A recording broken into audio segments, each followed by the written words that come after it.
郭槐，倘若你所言属实，为何本府派人遍查当年进宫门卫日志，却并无寇诛、潜逃出宫、被捕纠办的记载？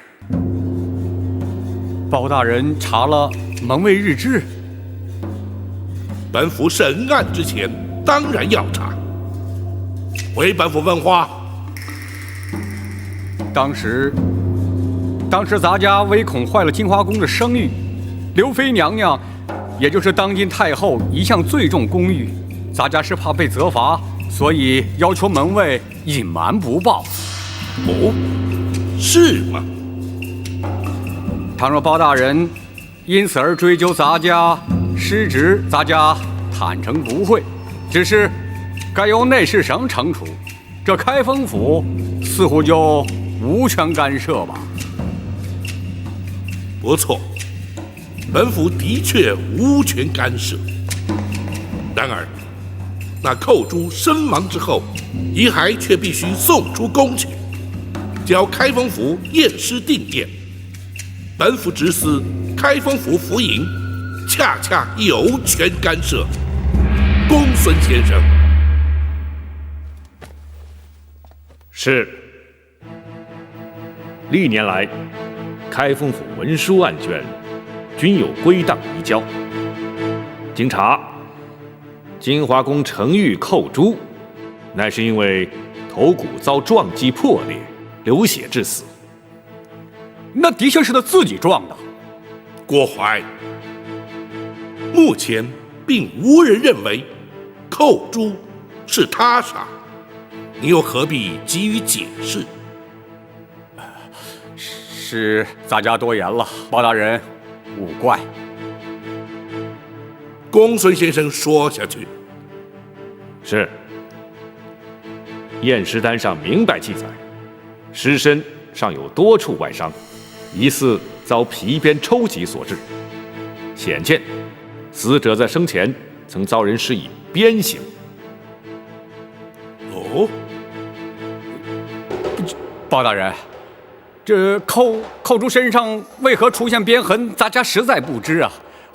或许是旧伤痕招仵作误判所致啊。就你适才所述，当年你非但未曾责罚寇珠，甚至对他安慰有加，更遑论对他用刑了。的确如此，包大人明鉴。启禀大人，尸单上还另有记载。说。是。从血渍的情形以及伤口来研判，仵作断定，鞭伤与头骨破裂致死，但是同一时间造成。不可能！郭槐，本府倒要听听你作何解释。包大人，咱家的确没有对他用刑，或许是仵作验错了。你或许不知官府中的规矩，本府不妨告知于你：仵作验尸程序周密，除仵作本人，还需有相关衙差从旁见证，签押为凭。入殓之前，更有他人复验，一切无误之后，方可结案。其所以如此繁复，原因无他，只因人命关天。你说仵作验错，本府却可断言，在经济重镇的开封府，几乎全无可能。包大人，适才，你为何要言谎？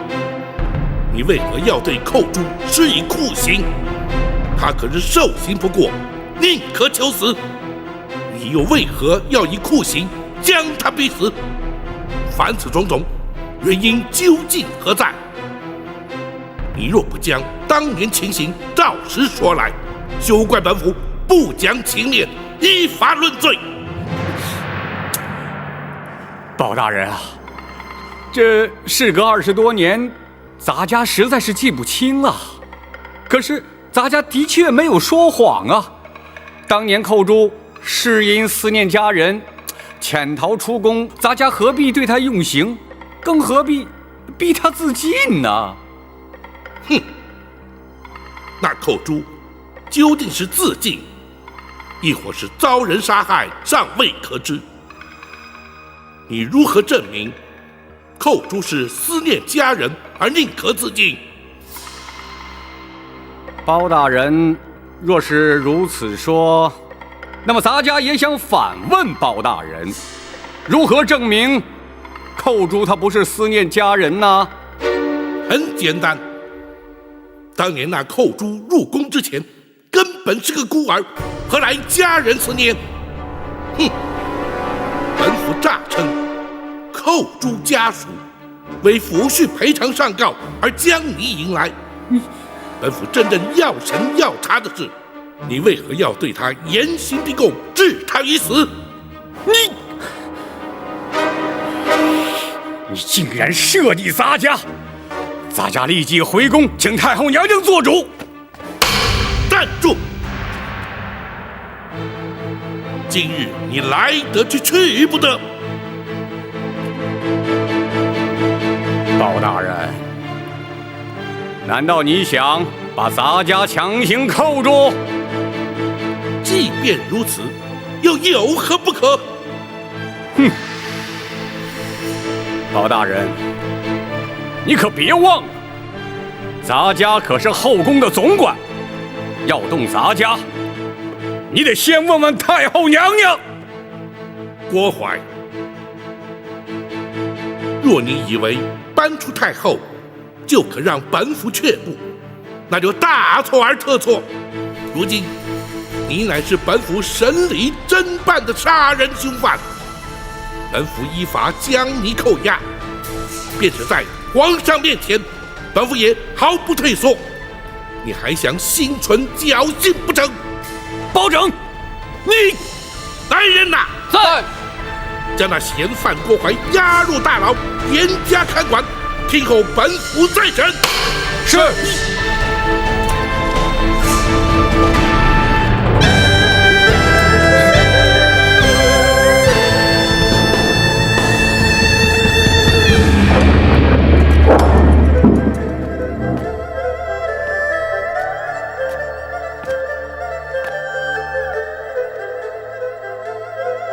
郭槐郭总管应包大人之邀，留在府衙继续聆讯。你们可以先回去了。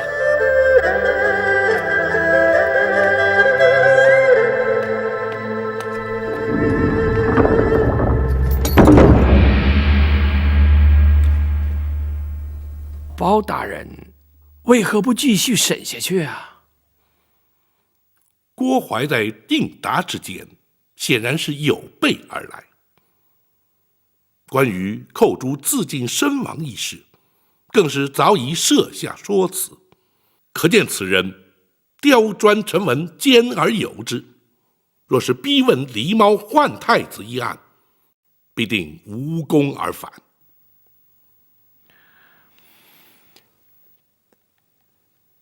大人将他以杀人嫌犯关押在大牢之后，采用的乃是攻心之策。一旦他身陷困境，或有可能慌乱失措，从而突破其心防，促其认罪。哦，此举能有效吗？当然有，然而却要请陈公公辛苦一趟。包大人要咱家做什么？本府要请陈公公去大牢探监。公公请。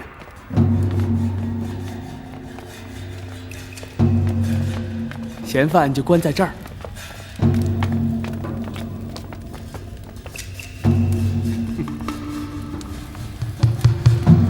老头儿，你们先出去，让咱家和他单独谈谈。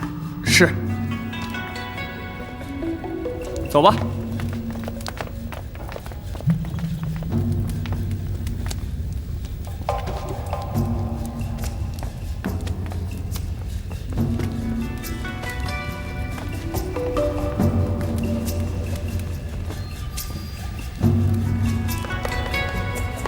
郭槐，你没想到也会有今天吧？你不要得意得太早，迟早保证他得放我出去，到时候你再看看，到那时是谁在得意。可惜你恐怕是出不去了。你凭什么说我出不去啊？凭你是害死寇珠的凶手。寇珠分明是撞柱自尽，谁能证明我是凶手啊？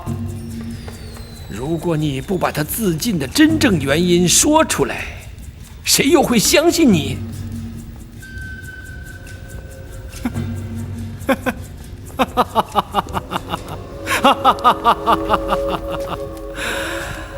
呀，陈琳呐，陈琳，我看你是白费心机了。此话怎讲？你在皇上的面前编造谎言，把我骗了，包大人又煞有介事的升堂审问，这目的不就是想变着法儿的把话从我口里套出来吗？哼！你想我会开口吗？啊？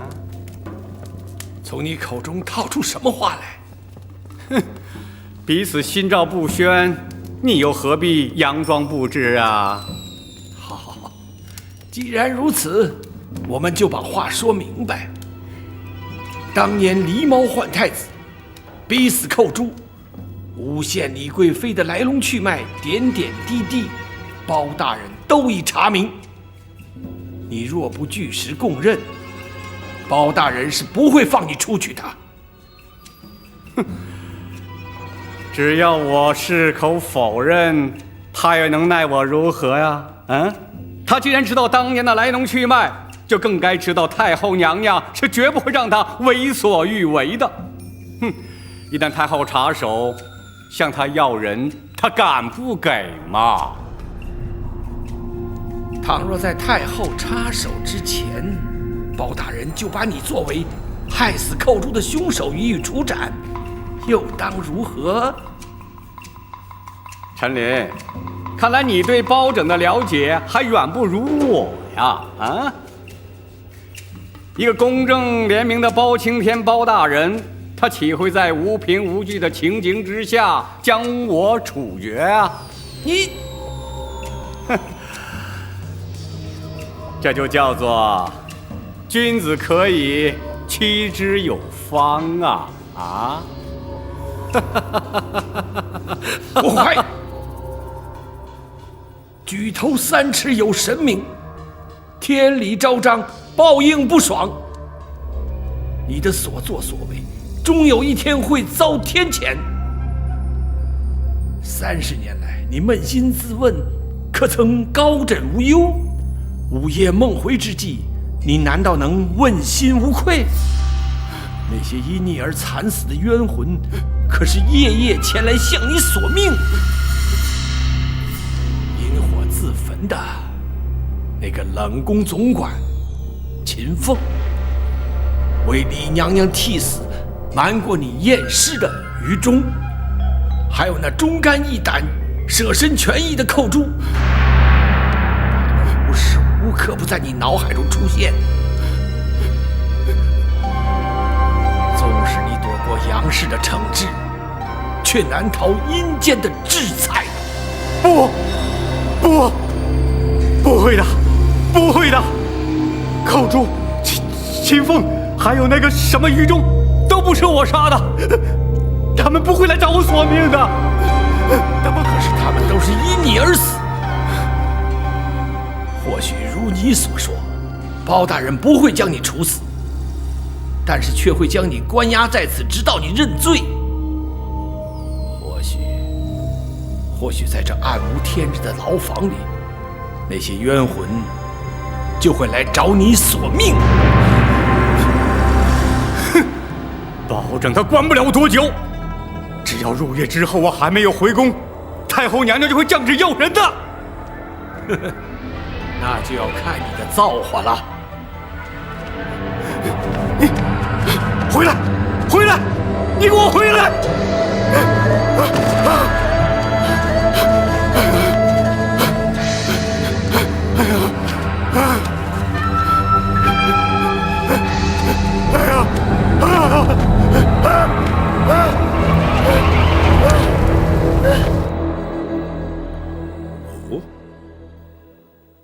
他竟然料到本府在无凭无据之下，不会将他处决。大人，倘若他有如此想法，恐怕就不会因心生惧怕而招供。大人还需另觅他法才行啊。不过，郭淮虽刁钻狡猾，却深信鬼神之说。咱家提及寇珠的冤魂会来向他索命，似乎他颇为在意。或许，这正是治他之法。鬼魂之说，乃是渔夫迷信所致。那郭淮怎会相信若此啊？大人，举凡心胸坦荡、行为端正之人，纵使信那鬼神之说也无妨。诚如圣人所云：“敬鬼神而远之。”反之，若是心术不正、伤天害理之辈，自然就会心生畏惧了。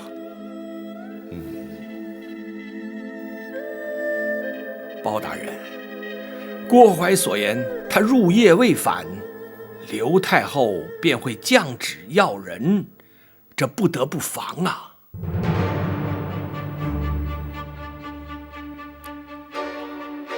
公公无需担心，本府已有万全准备。哦，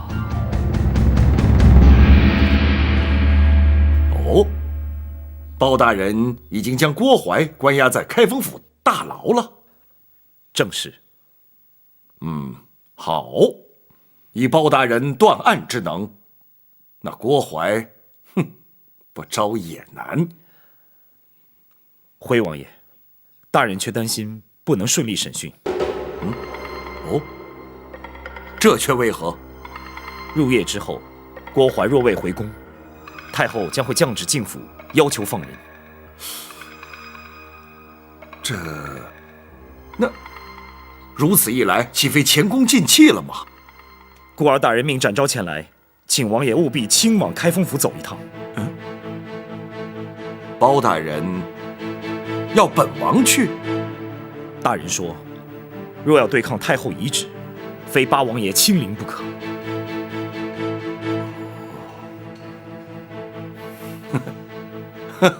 好，本王明白了。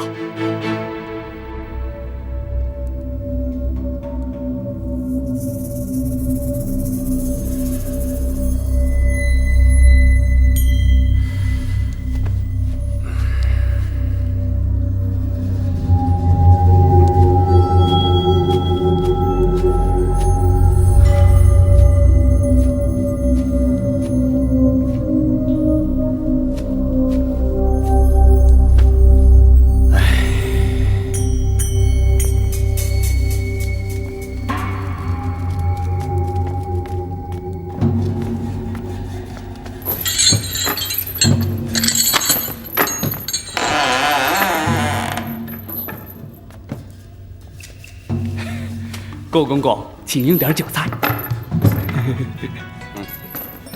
哦，你们开封府大牢竟然会准备这么丰富的酒菜给犯人？不，这是小的特意准备孝敬公公您的。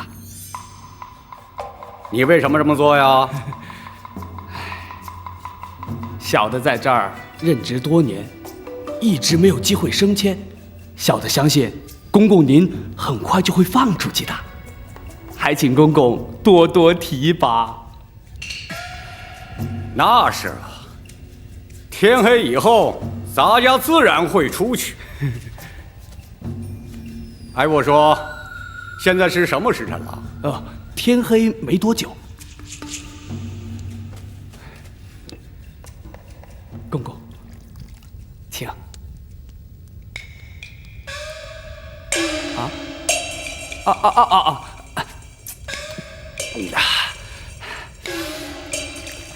公公，这回可以放心喝了吧？啊？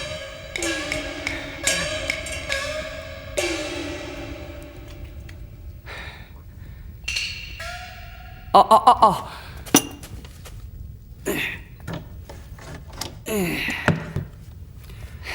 公公，好，咱家记得你了。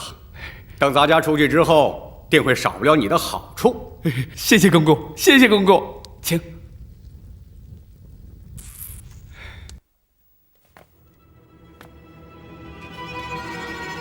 娘娘，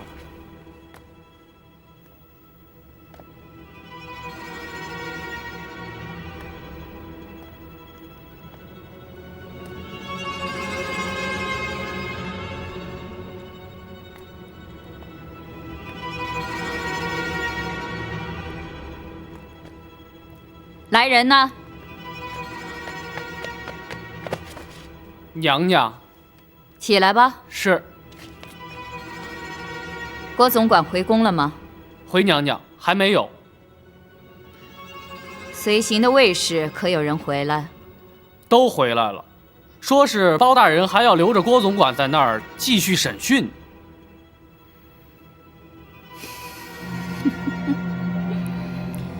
这包拯他真敢！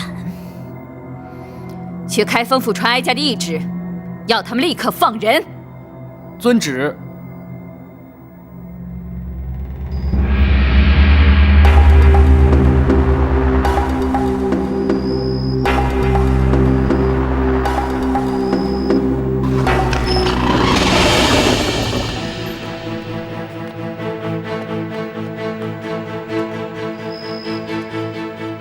你是来要人的？奴婢啊，是奉太后懿旨来接郭总管回宫的。本王在此做主，将郭槐留下，一切回宫去吧。奴婢可是奉了太后的懿旨啊！大胆！这奴才竟然顶撞本王！奴婢不敢，只是回去接不回郭总管，无法向太后交旨啊。好，本王就让你回去有个交代。展护卫，先皇御赐金简在此，所到之处，有如先皇亲临。万岁万岁万万岁！本王在此待先皇降诏，郭槐留在开封府听审，不得阻挠。奴婢遵旨。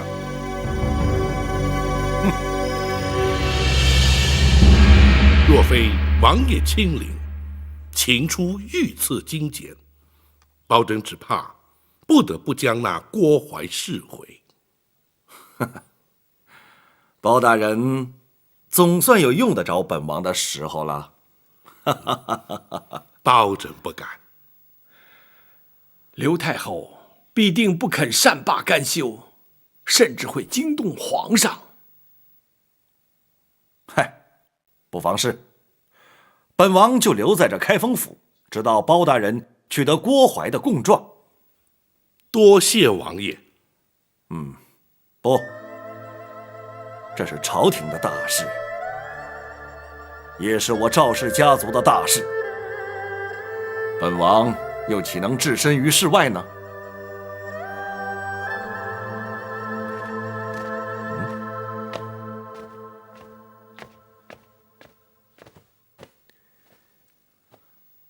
启禀大人，学生已经全部安排妥当了。好，请王爷与陈公公在厅中稍坐，包拯这便就取那郭槐的供状。包大人打算？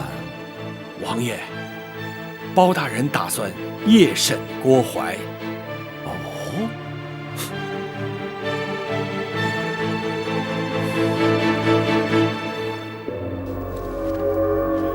夜审？不错，立刻随我们去公堂。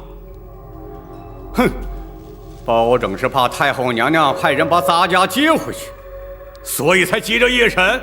你别做梦了，后宫派来的人已经被请回去了，你没指望了。那为什么要夜审啊？难道郭公公就没有听说过吗？包大人日审阳，夜断阴。哼，那是市井传说。难道他真的能通鬼神啊？哼，那当然，我在开封府可见过多少次了。废话少说，快走吧。快走！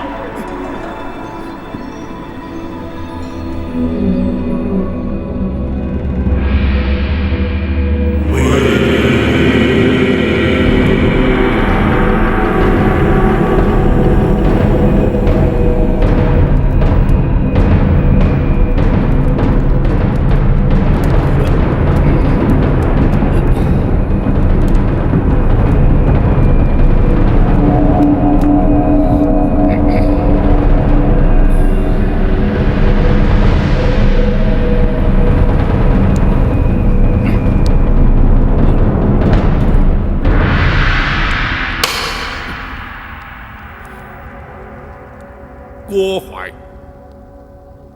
，20年前，你任金华宫总管之职，买通产婆尤氏，以狸猫换取太子，诈称玉成宫李贵妃产下妖孽，指使程昱寇诛，掐死太子，埋藏金水桥下，意图使刘贵妃之子入主东宫。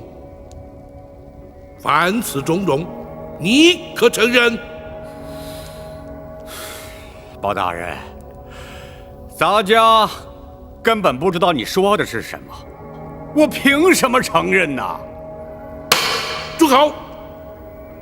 那寇诛良心未泯，不肯与你沆瀣一气，同流合污，暗中将太子送出宫去，你却对他施以酷刑，追问太子下落。寇诛凹刑不过，处处身亡，难道你也不知情？哼，包大人啊，所谓人死无凭证，就算你包大人指证的都属实，但是你可有人证啊？哼，本府如今夜审于你，便是让你无法交代。本府虽无人证，却有鬼证。寇诛何在？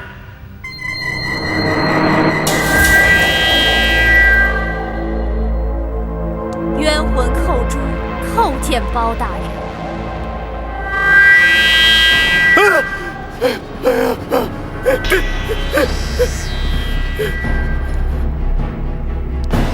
郭淮，你可认得他？他才是寇诛！啊不，他不是寇诛，寇诛已经死了。他一定不是寇诛。哼，是与不是，待本府问过之后，你自会明了。寇诛，寇诛在。当年那郭淮是如何要你将太子谋害，又是如何对你严刑逼供，逼问太子下落？你且一一说来。是。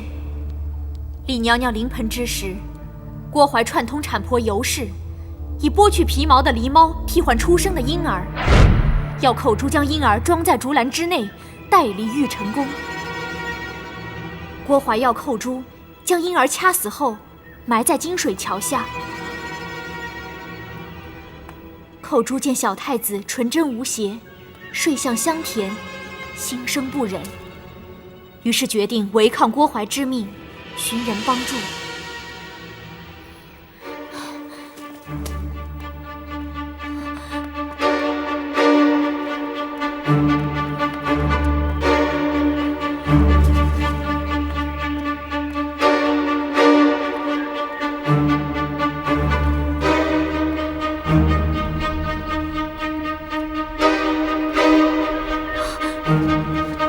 陈公公，公公救命！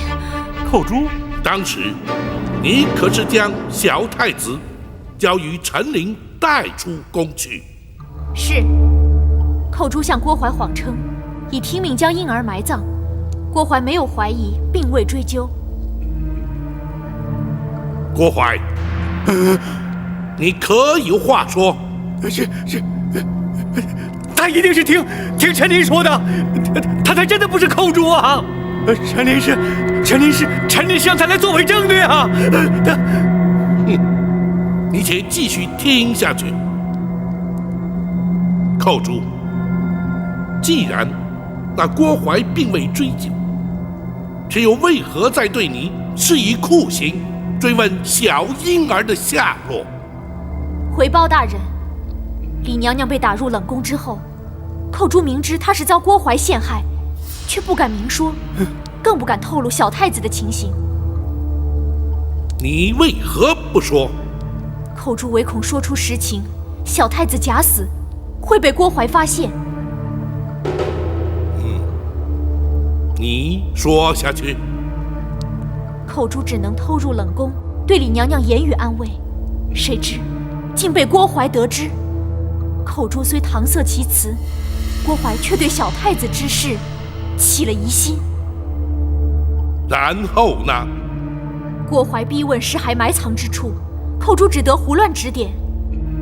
郭淮竟派人将金水桥下遍地挖掘，遍寻不着之后，便对寇珠严刑逼问。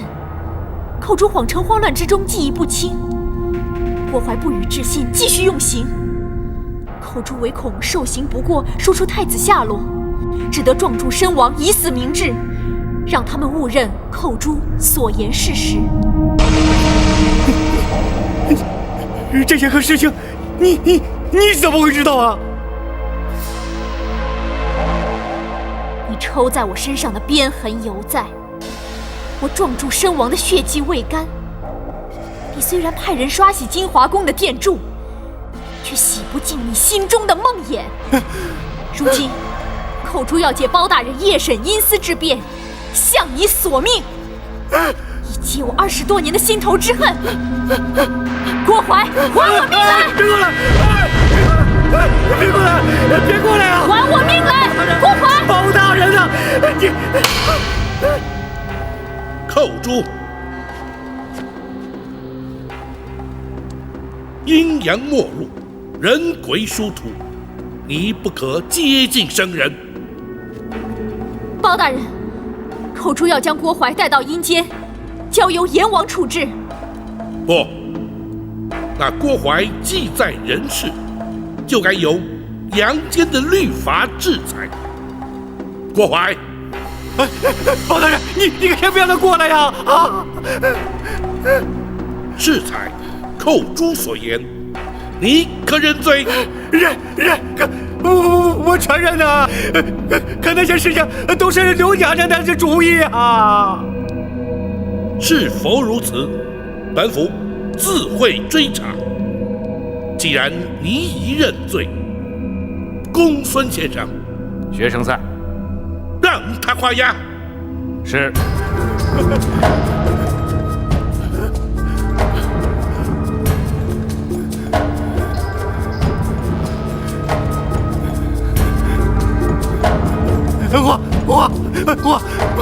我画呀！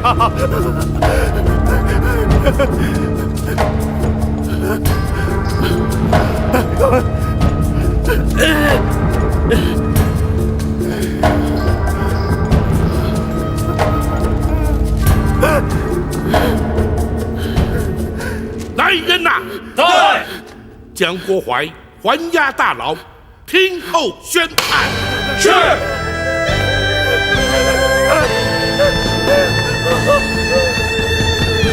包大人果然高明，郭淮如此狡诈，还是难逃法网，签下了供状。惭愧，包拯向来不信鬼神之说，如今却要假借鬼神之名，让那郭淮认罪伏法。那是郭淮咎由自取，若不是他多行不义，又怎么会疑心生暗鬼呢？陈公公所言极是，倘若他光明磊落，毫不心虚，便是扣珠鬼魂当真出现，也全然无惧，又岂在乎装神弄鬼呀？那名假扮寇珠的女子，她来自何处？又怎会让郭淮如此深信不疑呢？那全仗着公孙先生巧妙安排。回王爷，学生是由京城幽人戏子中挑选一名颜貌体态与寇珠较为相似之女子，再根据当年仵作验尸单所描述的，为她稍作易容装扮，并以假血涂面。那又怎么能让那郭淮认不出来呢？学生事先安排，命牢头送酒菜给郭淮。大人夜审之时，郭淮已有5分酒意。同时，学生并令牢头宣称，大人有日审阳、夜断阴之能，再加上公堂之上昏暗不明，那郭淮心中忐忑之际，自是无法辨认。话虽如此，一旦言语交锋，旧事重提，那女子又如何应付？王爷，那就非奴婢不可了。哦，你也参与其中？奴婢将当年寇珠所言一一转述给那女子，并提示寇珠的言谈举止，让那女子学习。郭淮又岂能分辨呢？若不如此，郭淮不会轻易落入圈套。他万万没有想到，寇珠在受刑自尽之前，会与陈公公通过信息。如今有了郭淮的供证，咱们就立刻进宫面圣吧。王爷不急着进宫，倘若包拯所料不差，皇上应该很快就会主动宣召。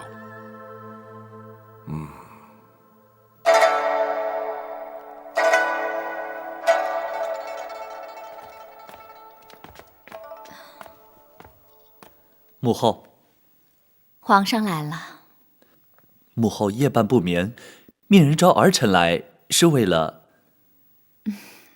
其实也没什么，哀家睡不着，想看看你。那安神露不是可以助眠吗？母后何不服用？八王爷不是说喝多了对身体不好吗？母后，您可是心中有事啊？哀家只是在回想这一生的点点滴滴。来，你坐下来说。是。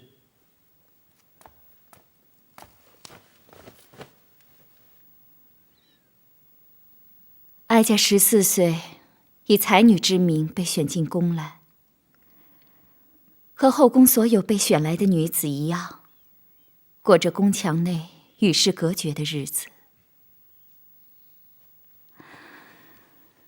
直到被先皇宠幸，升为贵妃，才见到了天日。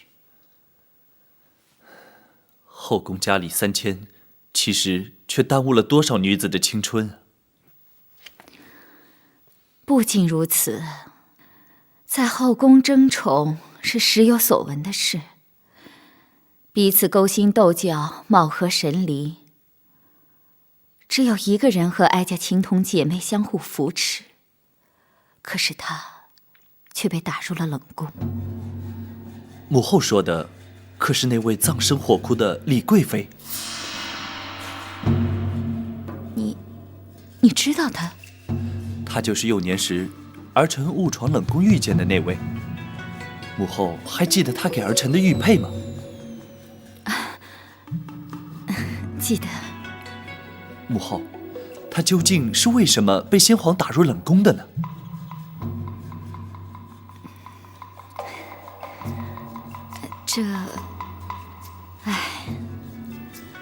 在后宫，一旦失宠，可以有千百种的理由。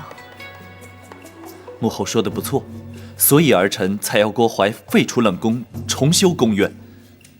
无论如何，母后要比他幸运的多了。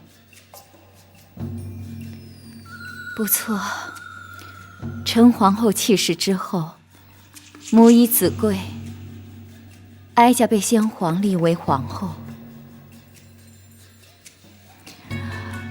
可是太子却在6岁那年不幸染病身亡。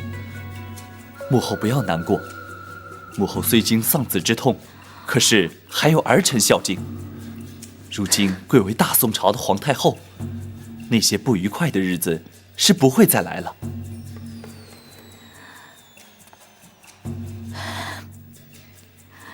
可是哀家毕竟不是皇上的生身之母，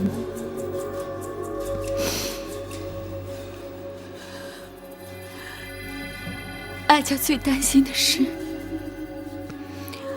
倘若有一天，哀家与嫡娘娘之间有了无法化解的冲突，皇上会如何？母后，那是不可能的。哀家只是打个比方，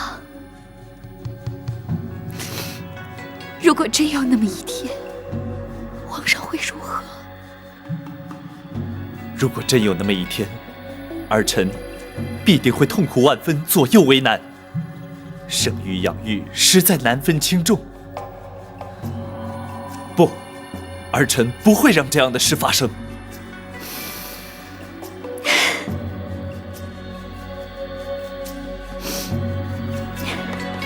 有皇上这句话，哀家心里也就舒坦多了，至少不会一个人在这儿胡思乱想。郭淮为什么不在宫中伺候母后？不提也罢。怎么？他还在开封府接受包大人的审讯呢。包拯怎么会留他到半夜？可曾派人去询问？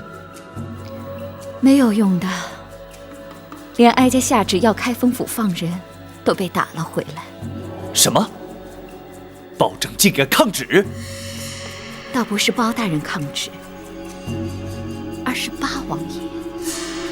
父王？父王去开封府干嘛？八王爷不但在开封府，而且以先皇御赐金剑挡回了哀家的旨意。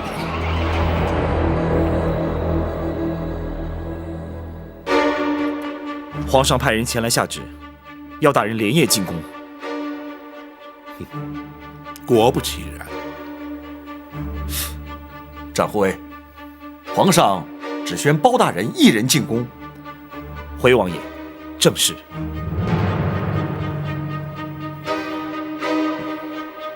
挡回太后懿旨，留下郭淮的是本王。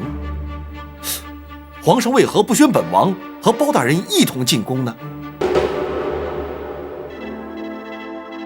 想必是皇上不便与王爷父子相争，召包拯进宫，皇上才好问明实情。王爷，包拯此去会将此案实情禀奏皇上，不知王爷是否同意？也罢，是该到了让他明白真相的时候了。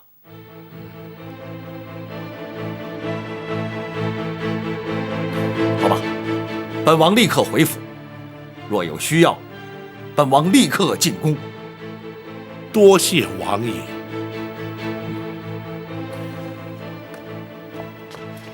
什么？郭淮招供了？是。包拯已将他关押大牢，娘娘的冤屈已经可以确定获得平反。好，这一天终于来了，宝琴，臣在。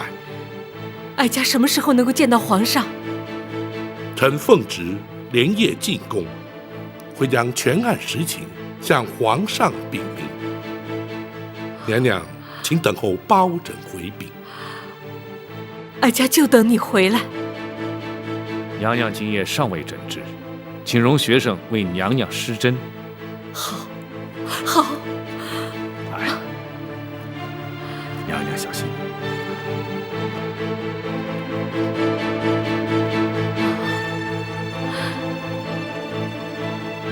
哀家真希望眼睛能够立刻复明，亲眼看见皇上。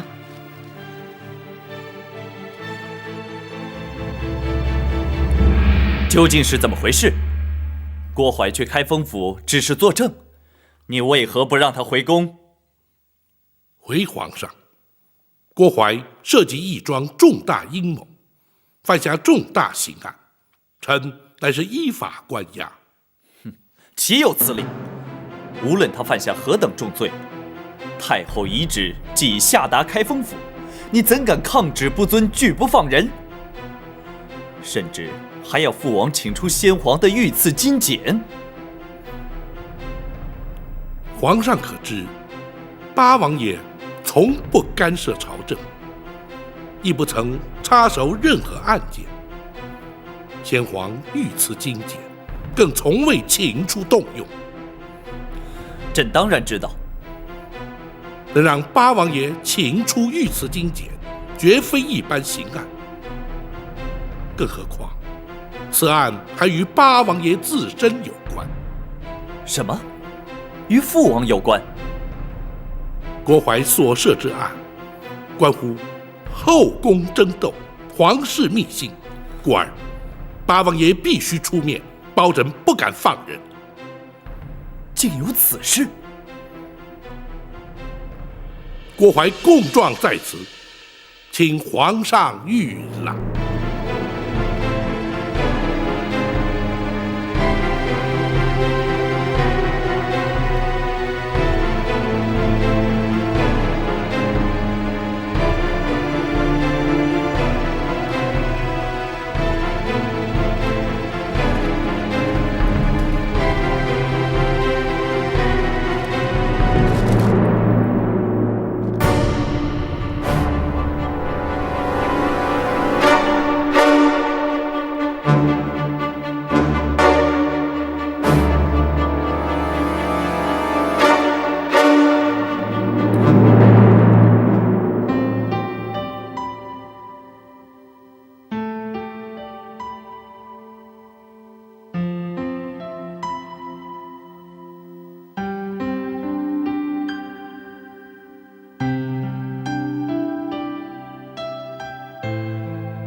娘娘觉得如何？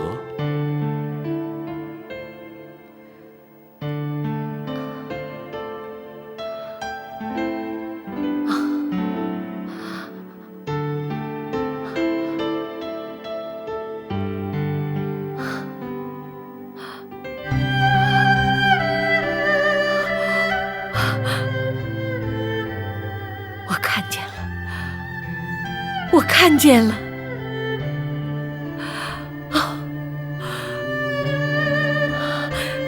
想必你就是公孙先生。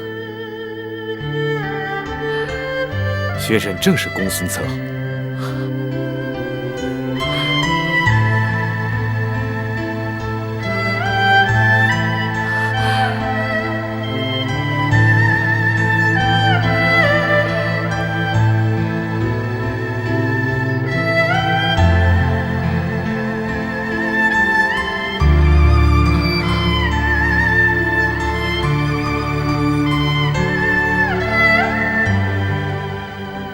想必你就是展护卫。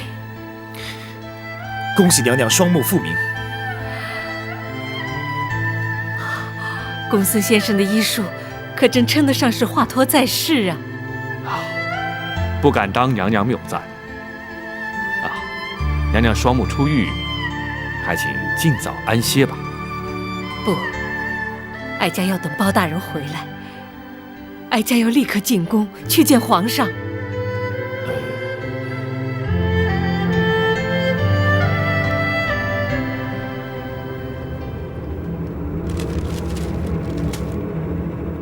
保长，这供状之上所言可是真的？回皇上，千真万确。那郭槐所作所为，正与太后有关。臣敢请皇上屏退左右。你们都退下。遵旨。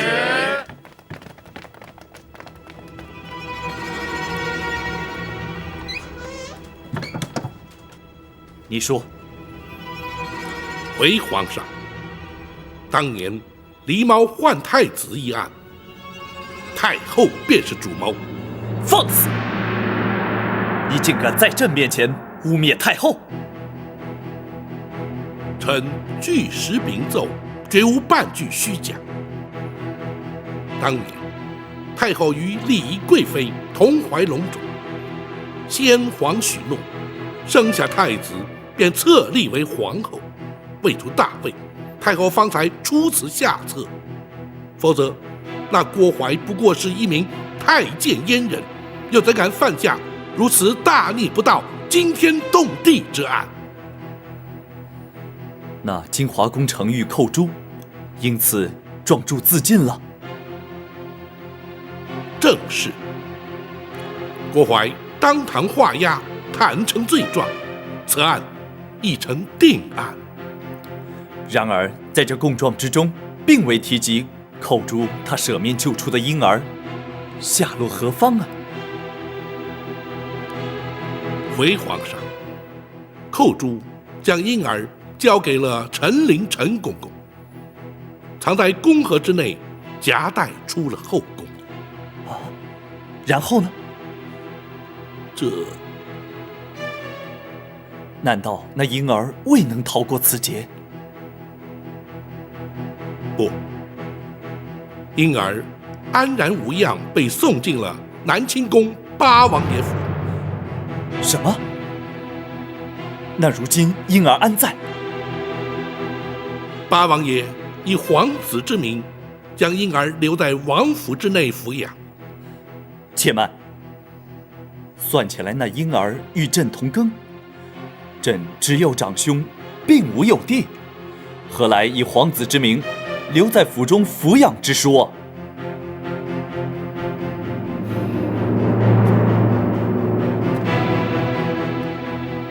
臣斗胆，那历劫重生的婴儿，正是皇上。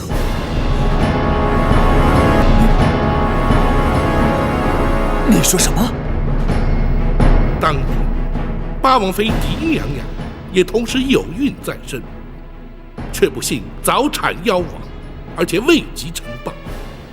八王爷深知此案兹事体大，为掩人耳目，才假称皇上是狄娘娘所生。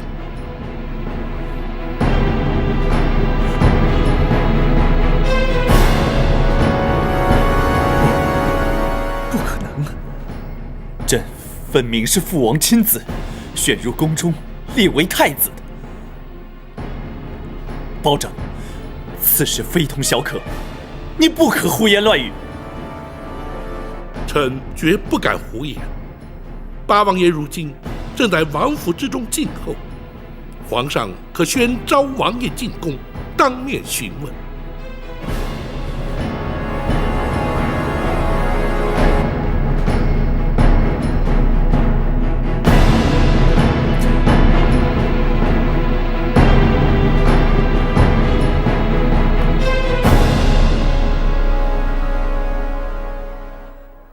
如此说来，朕幼年之时在冷宫遇见的那位娘娘，竟然是朕的生母。正是玉成宫丽仪贵妃。她是在冷宫失火之时葬身火窟的。不，是先皇下旨赐死。他已被打入冷宫，为何还要将他赐死？当年，娘娘与皇上巧遇之后，大王爷命陈琳将皇上身世告知娘娘。自此，娘娘夜夜焚香，为皇上祈福。谁知却被郭槐得知，而刘太后更借此向先皇诬告。诬告什么？诬告李贵妃以邪术诅咒先皇。先皇大为震怒，于是下旨赐死。啊，你是说他是因太后而死？皇上，刘娘娘是为了斩草除根，永绝后患。然而，吉人自有天相，李娘娘必死，而却未死。此话怎讲？陈琳奉旨赐死，不忍执行，太监于忠舍命泉中自请替死。冷宫总管秦凤自焚灭迹，瞒过郭槐，娘娘方得死里逃生，远离京城。他如今人在何处？皇上可还记得包拯那位失散多年的远房表亲？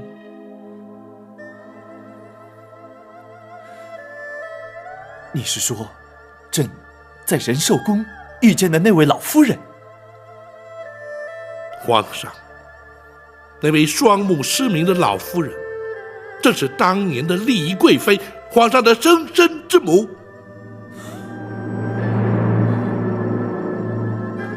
那失明双目，就是因为思念皇上，终日以泪洗面，而活活哭下。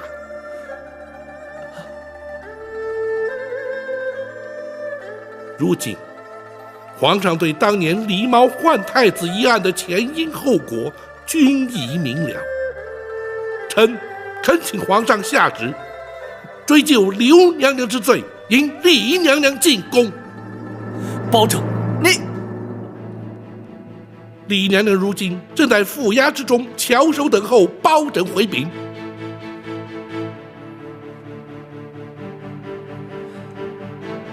你让朕再想一想。皇上可是不信包拯之言？朕不是不信，只是太后对朕有20年的养育之情。皇上此言差矣。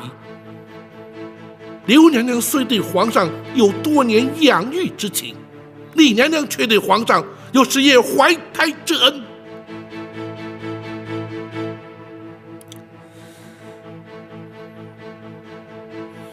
包拯，郭槐所犯罪行，你尽可依法惩处。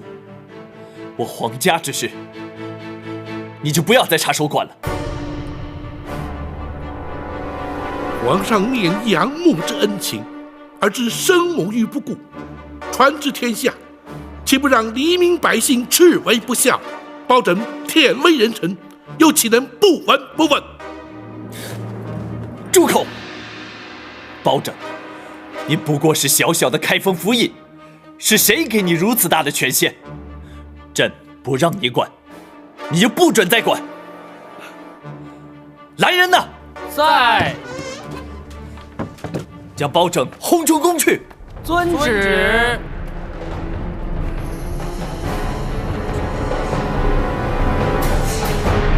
皇上将你赶出宫来，包拯惭愧，未能劝谏皇上，立即迎李娘娘进宫。啊，不，这怨不得包大人，不过也怪不得皇上。王爷，乍闻身世之谜，任何人都无法承受。给皇上一点时间，他会想明白的。倘若皇上所想不如王爷预期，又当如何？届时，本王自会出面。如今却难在如何面对李娘娘了。谁也无法面对，只有包大人委屈担待了。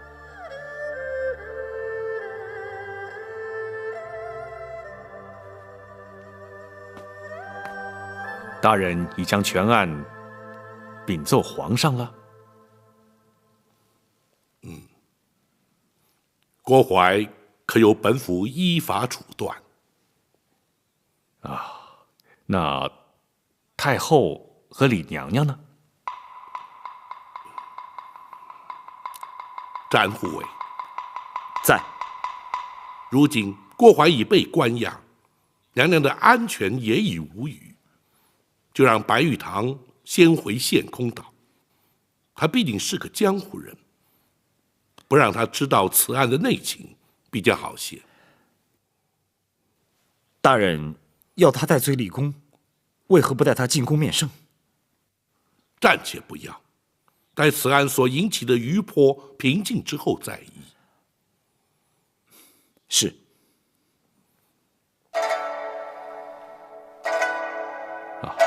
大人，皇上对此案可是另有看法？公孙先生果然心思缜密，本府就知，绝对瞒你不过。皇上的确对是否追究太后之罪，是否立刻引李娘娘进宫，尚有所犹疑。皇上怎可如此？既然已知娘娘身份，就该立刻接她进宫，善尽仁子之道。无论任何原因拖延，就是不孝。皇上难道不明白这个道理吗？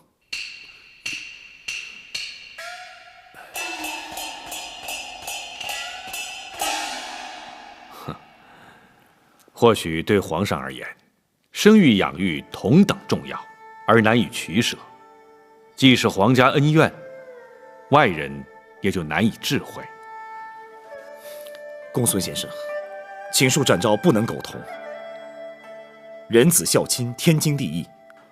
无论是皇上，或是平民百姓，岂能有所不同？倘若身为皇上便能不遵孝道，又将如何教化万民？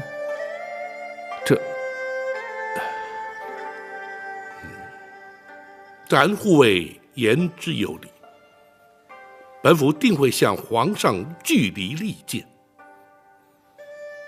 然而，此刻却必须向娘娘回禀，倒让本府颇觉无奈。可怜李娘娘，方为双目复明而喜，如今却要什么？娘娘双目复明了？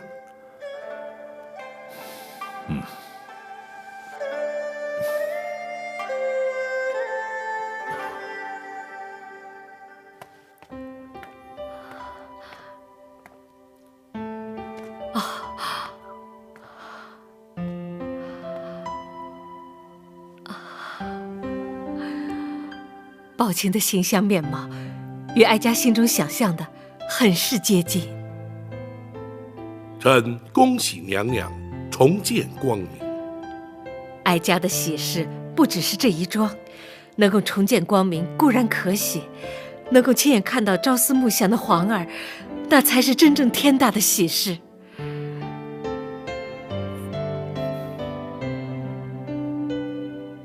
宝琴，臣在。哀家何时能够见到皇儿？这夜色已深，皇上出宫恐怕多有不便。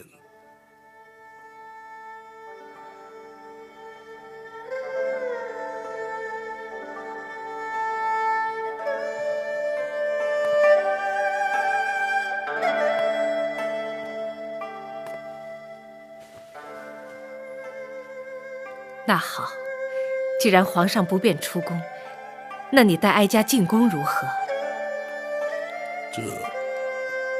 娘娘还是等到天明之后。宝庆，你素称刚直耿介，不善言谎，哀家要你照实说，可是皇上不肯认我。不，皇上绝无此意，娘娘万勿误会。既然皇上肯认我，以人之常情，他就该立刻前来见我，为何还要拖延？娘娘，皇上从来没对自己的身世怀疑过，如今突然发现真相竟是如此，必定会矛盾不安，所以……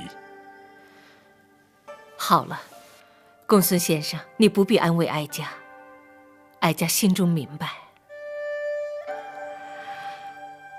哀家已经累了，你们都回去歇着吧。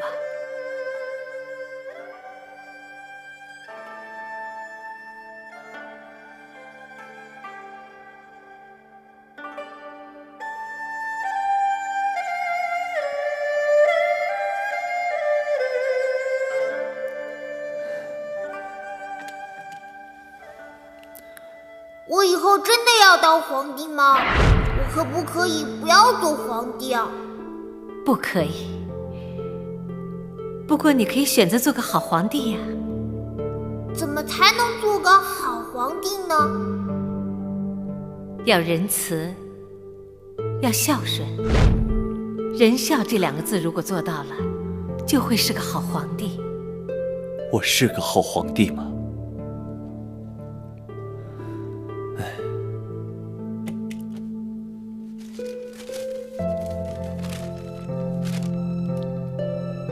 如果真有那么一天，皇上会如何？如果真有那么一天，儿臣必定会痛苦万分，左右为难，生育养育实在难分轻重。不，儿臣不会让这样的事情发生的。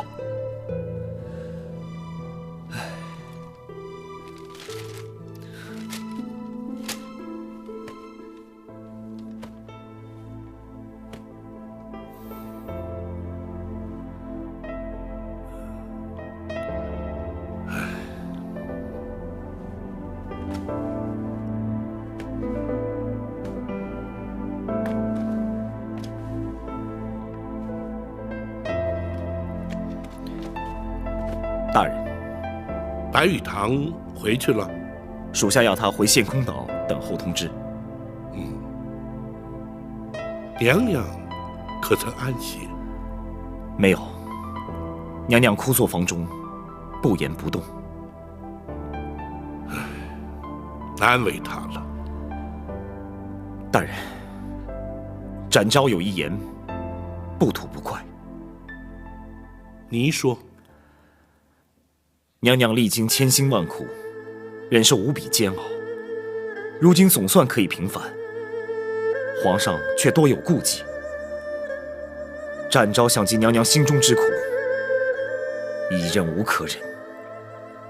展护卫，公孙先生，本府要听展护卫说下去。展护卫若是不忍，又当如何？倘若展昭人在江湖，必定立刻闯入进宫，将皇上带来府衙，要他当面向娘娘谢罪。然而展护卫如今却不在江湖。请恕展昭之言，倘若皇上如此不通人情，不分黑白，展昭这御前4品带刀护卫不做也罢。展护卫千万不可！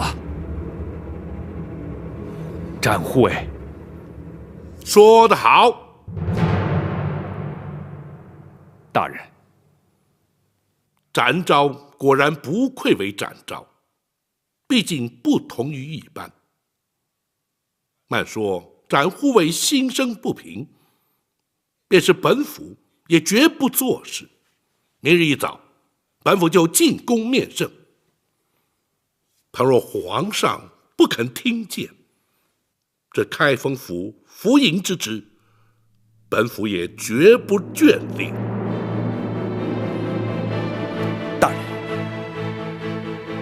本府虽不若展护卫可以重返江湖，但若回到泸州老家，耕读一生，又有何不可？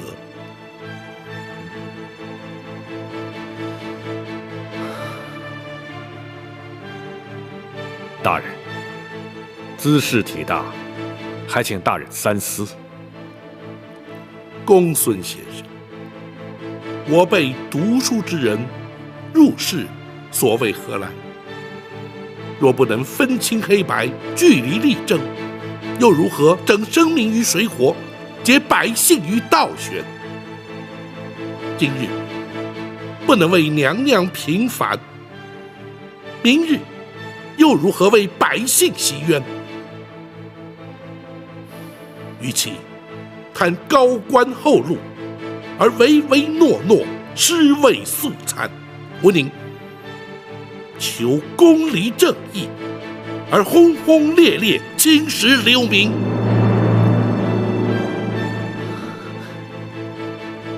大人的教诲，学生终生不忘。倘若朝中文武皆如包大人一般，又何愁朝纲不正，宋氏不兴呢？然而在本府入宫之前，还有一事要办。公孙先生，大人，传本府令谕，明日一早就将那郭槐自大牢之中提押出来，本府要升堂宣判。大人不等刘太后到案再判吗？不能等。倘若皇上不追究太后之罪，本府也绝不让那郭槐逍遥法外。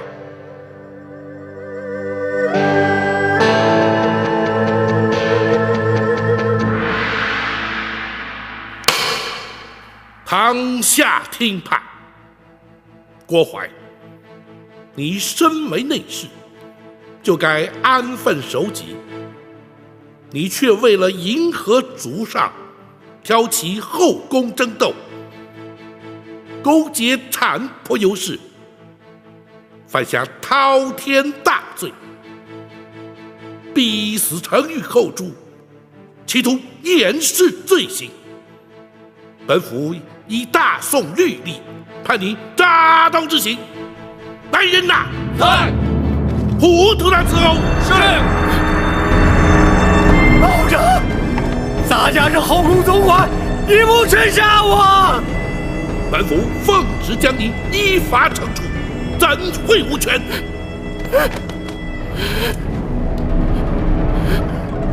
开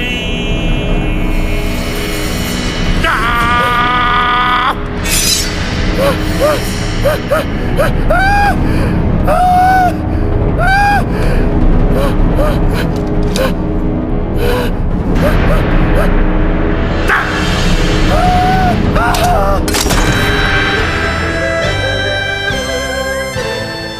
你扎了郭槐？回皇上，郭槐罪不可赦，臣是依法而行。你是生怕朕不再追究太后之罪，会连郭槐也或免刑，才速审速决，将他正法？皇上明鉴。朕说过，只要你不管太后之事，郭槐任你处置。启奏皇上，臣不能不管。你当真不肯撒手，非要管我赵家私务？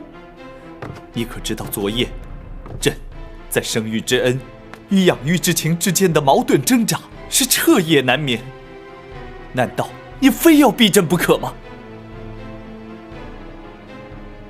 皇上，李毛换太子一案，绝不仅是赵家私务，而涉及皇室道统、大宋国祚。废刘太后而迎李娘娘，也绝不仅是皇上私情，而关乎人心教化、社会伦常。皇上自诩以仁孝治国，若是己身不正，又将何以正人？刀人纵有天胆，也不敢逼迫皇上。然而，如今刘太后已是罪证确凿，皇上若是不下旨将他治罪，恐将难渡天下悠悠之口。包拯，难道你就不怕朕革了你的官职？皇上莫说要臣的顶上乌纱，便是要臣的项上人头，臣也绝不能让皇上背负着不孝的千古骂名。包拯，你……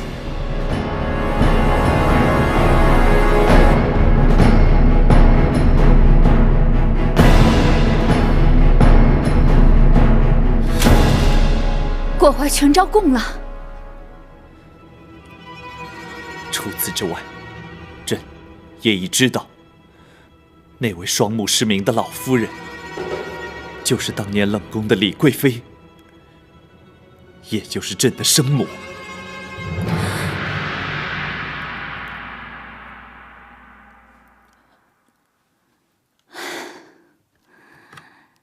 30年的梦魇，毕竟还是应验了。你为何要这么做？他先生了太子，先皇就立他为皇后，或许是为了争夺皇后之位，或许只是出于妒忌。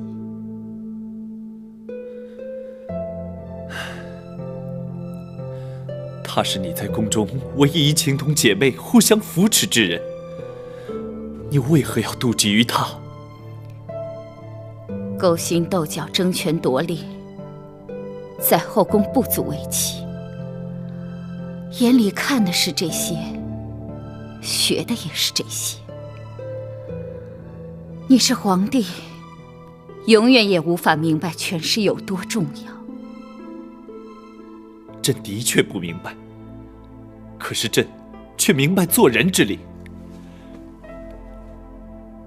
若不能诚心诚意与人交往，若终日必须尔虞我诈，纵有权势又有何用呢？就因你当初一念之贪，夺去了多少条性命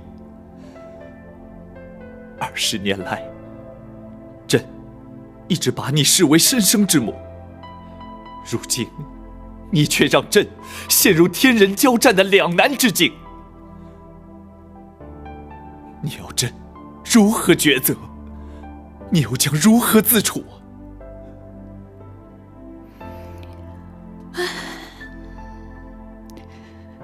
早知今日，何必当初呢？皇上既然到此将一切说明，想必已有所决定了吧？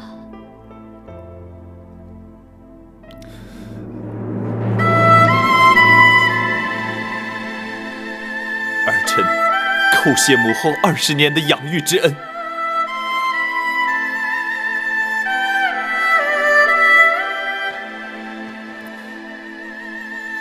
朕会亲往开封府，迎接朕的生身之母入宫。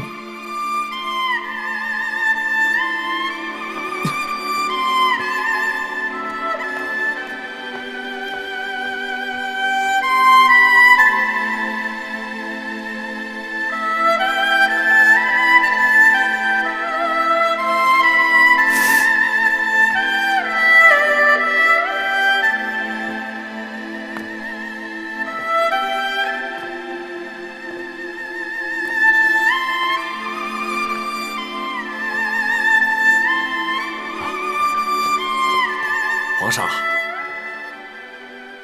父王，皇上，如今身世已然大白，本王不再是你的父王。而是你的皇叔了。奴婢叩见皇上。亚父请起。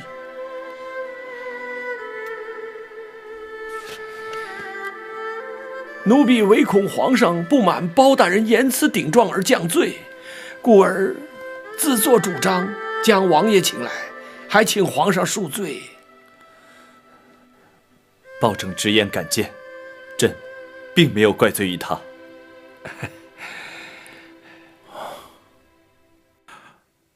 皇上如今作何打算啊？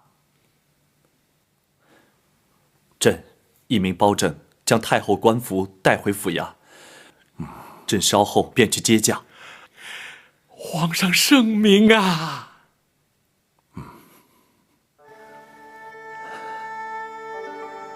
父王，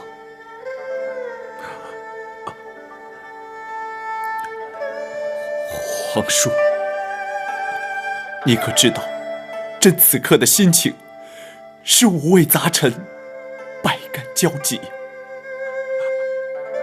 本王明白，皇上心中之苦，无人能够体会。然而，皇上，你必须要坚强啊！皇上，皇上，太后，太后，太后怎么样了？你快说呀！太后的悬梁自尽了。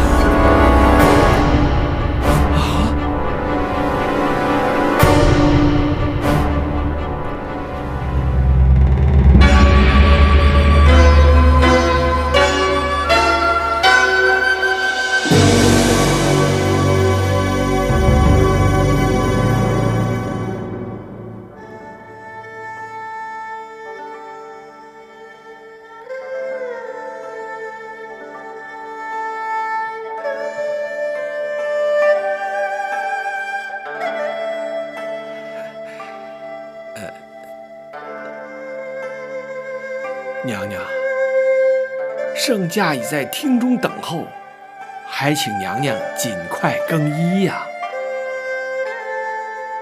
陈公公，一定要哀家更衣吗？奴婢不敢。可是皇上来接娘娘进宫，娘娘换上太后服饰，才合后宫礼仪呀。战护卫，展昭在。你说哀家该不该换？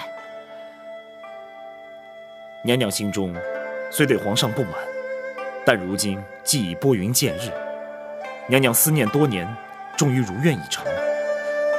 展昭以为，是否更衣换装并不重要，娘娘去见皇上，却是势在必行。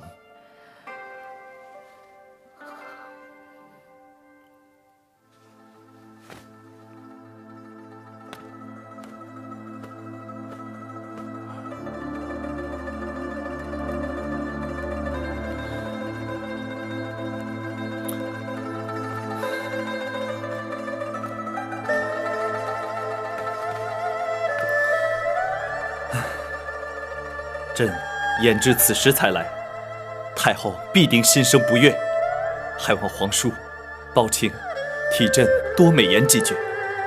啊，母子连心，皇上也无需太过担心了。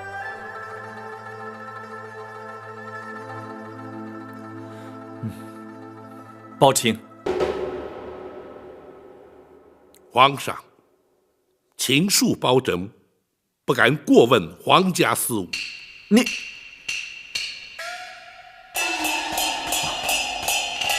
包大人，连皇上所言都能够让你记仇的话，这可不是为人臣子之道了。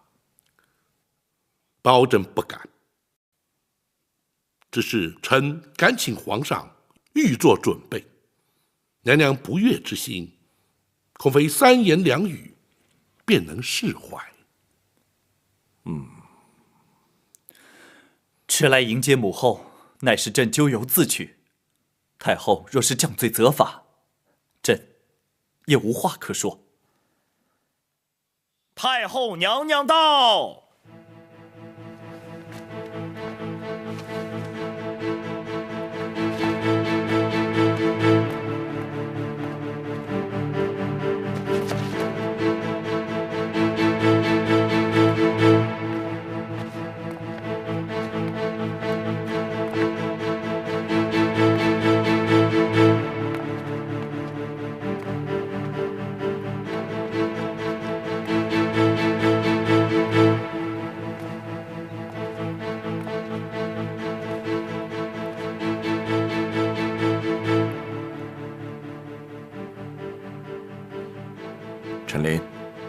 先扶娘娘坐下，有什么话慢慢说。是。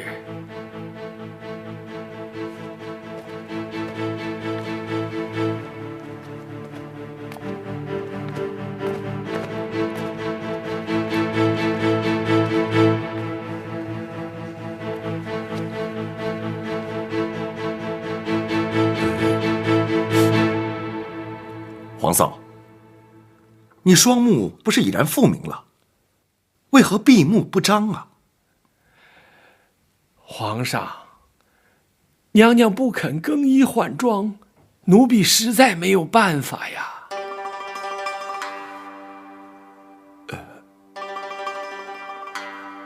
皇嫂，你有何不满，尽管直说，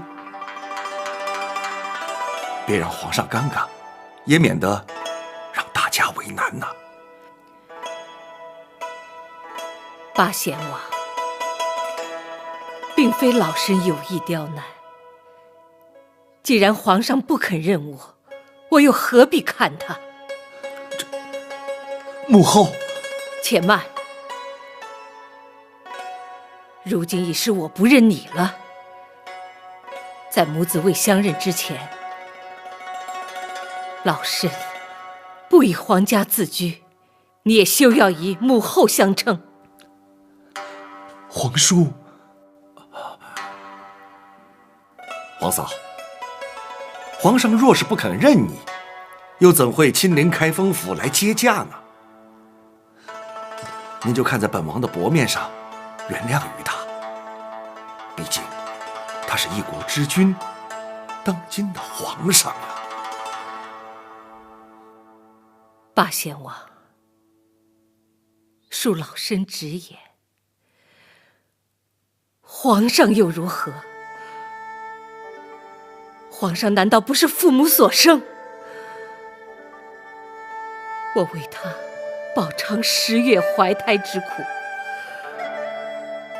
为他受尽牵肠挂肚之痛，为他遭人陷害，打入冷宫，为他先皇下旨，白绫赐死，为他流落街头，忍辱偷生，为他流干了眼泪，哭瞎了双眼。而他明知道我是他的亲生母亲，明知道我在府衙殷切期盼，他却不飞奔而来母子团圆，反而在那犹豫不决，左右为难。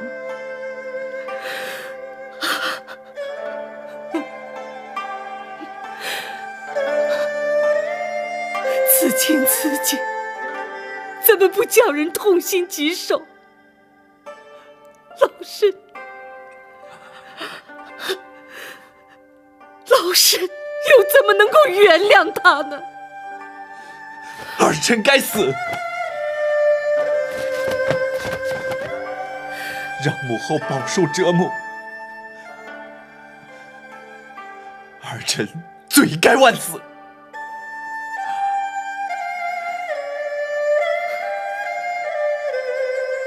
儿臣即便不能得到母后的宽恕，也请母后睁开眼睛，看看儿臣，看看儿臣和20年前在冷宫相遇时有何不同，看看儿臣与先皇有几分神似。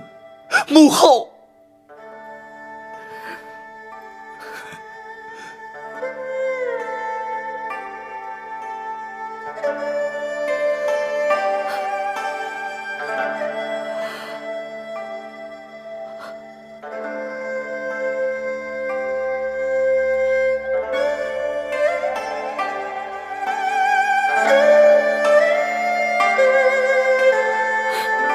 母后，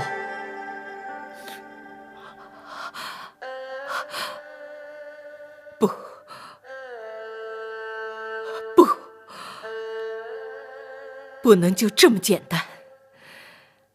倘若就这么轻易地饶恕你，普天之下为人父母者，又怎么敢生儿育女？这人伦二字，岂岂非荡然无存？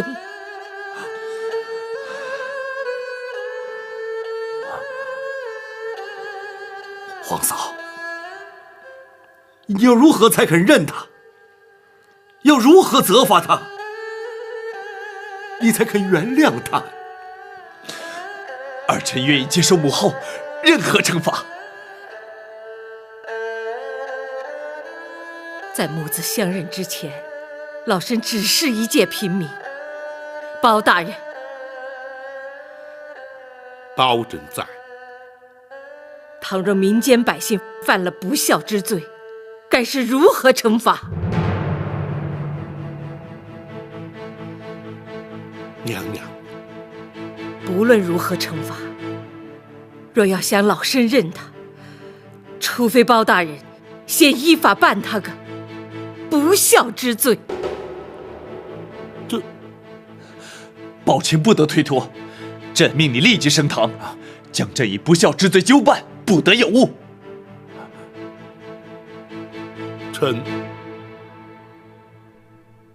臣遵旨。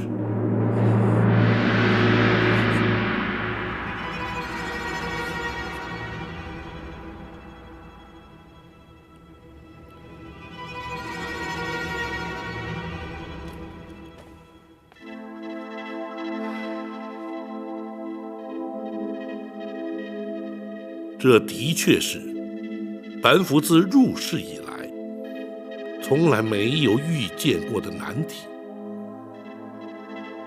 也是自古以来从未出现过的情景。大人真的无法推辞吗？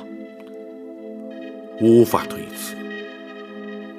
如今这控子不孝之案，本府已是奉旨升堂，不能不办。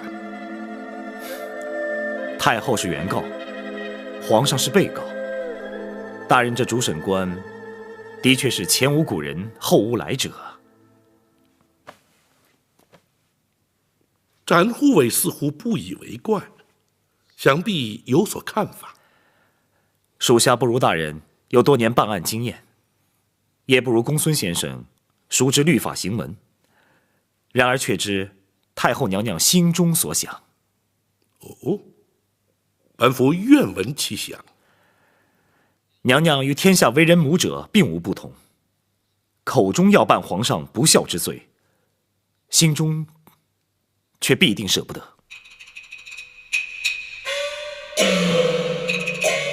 学生明白了，大人何不由此处着手？只要对皇上略有薄惩，那太后也就不会予以追究了。本府已有因应之策。王朝马汉，在。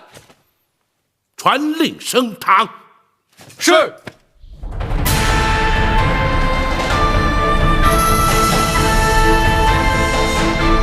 开封府福营包拯叩见皇上。平身。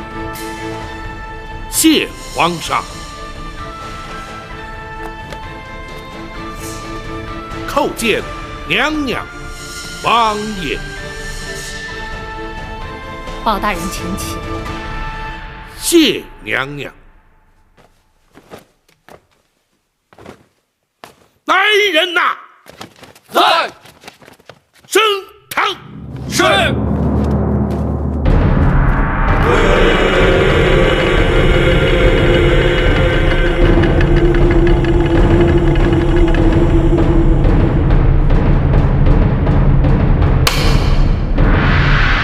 本府今日奉皇上圣谕，审皇上不孝之罪。虽然由古至今，自有行制以来，从未听闻以臣审君之说。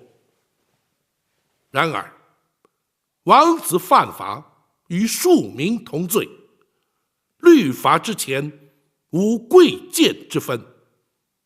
本府便以大宋律例论罪判刑。公孙先生，学生在。若依本案实情，该当何罪？该判何刑？回大人，弃亲不养，知亲不问，遇亲不认，事亲不孝，一律可判拘禁、苦役、罚银、杖击之刑。然而，不知者不罪，无心者轻判。本府横情度理，依法判处杖刑20。包大人，包大人，自古岂有臣打君之理？本府也知，绝无以臣打君之理。然而，本府乃是奉旨而行。包大人，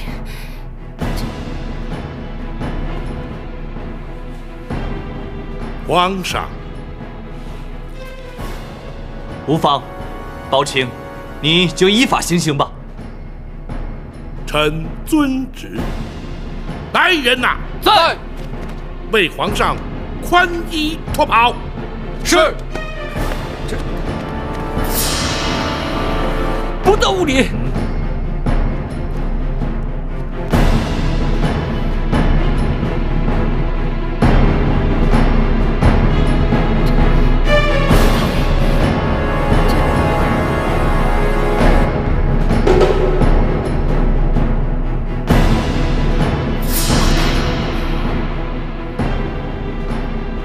斩护卫，属下在。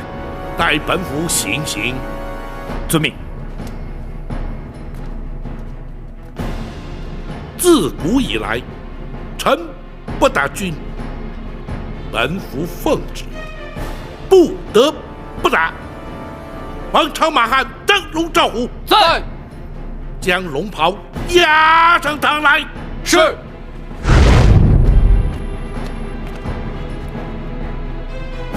如今，本府仗打龙袍，如同打君。行刑！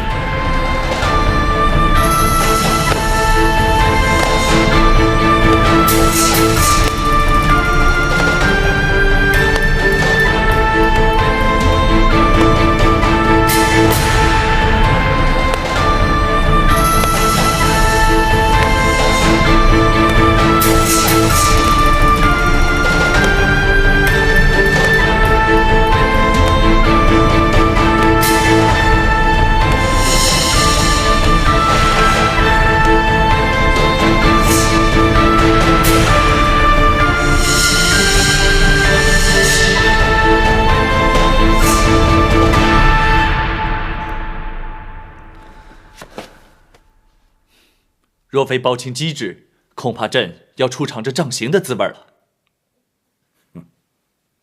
臣万万不敢。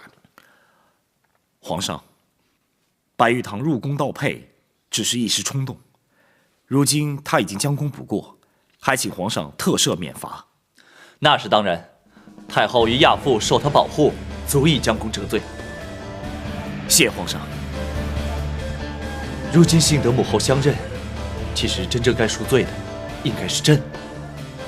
回宫之后，朕立刻下诏罪己，让天下臣民百姓以朕为戒，恪守孝道。好，皇上能以仁孝治国，是乃朝廷之幸，万民之福啊！还有那寇珠、秦凤和于忠，朕要为他们建碑立祠，以彰忠义之风。皇上圣明。